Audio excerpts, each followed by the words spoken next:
Assalamualaikum dan selamat datang ke tutorial panduan mengakses e-statement Apex Security.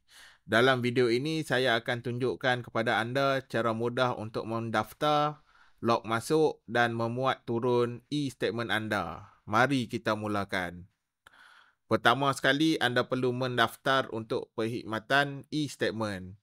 Lawati laman web www.apexsec.com.my dan klik pada pautan Apex e-statement. Ini website dia tuan-puan, apexsec.com.my/apex e-statement. Langkah pertama adalah untuk tuan-puan register. Klik register as Apex e-trade user. Dan kedua adalah tuan-puan scroll down dan tick I agree and click understood. Seterusnya tuan-puan perlu mengisi info seperti existing Apex e-trade login user ID, existing Apex e-trade login password dan enter Apex e-statement password of your choice. Dan password e-statement boleh sama dengan Apex e-trade. Setelah itu tuan-puan klik I agree dan klik sign up.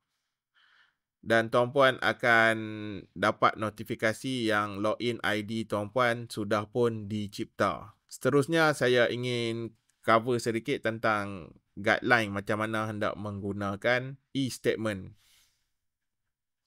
Pertama, tuan-puan login dengan username dan password. Yang kedua, tuan-puan klik pada account number dan e-report type. Klik pada all untuk select type of statement dan klik pada period untuk memilih tarikh dan klik retrieve. Jadi ini sampel ya, tuan-puan akan nampak e-report list. Inilah list kontrak yang ada.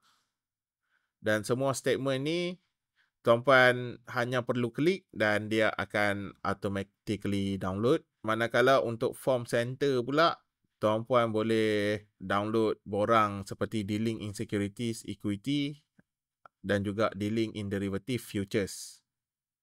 Tuan-puan juga boleh mengubah password di mana tuan-puan klik pada change password dan masukkanlah password terbaru tuan-puan. Tahniah, anda kini tahu cara untuk mendaftar, log masuk dan mengakses e-statement anda dengan mudah.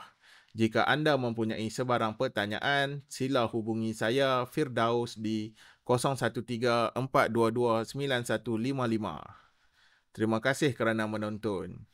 Jangan lupa untuk subscribe saluran kami untuk lebih banyak panduan berguna tentang pelaburan di Bursa Malaysia.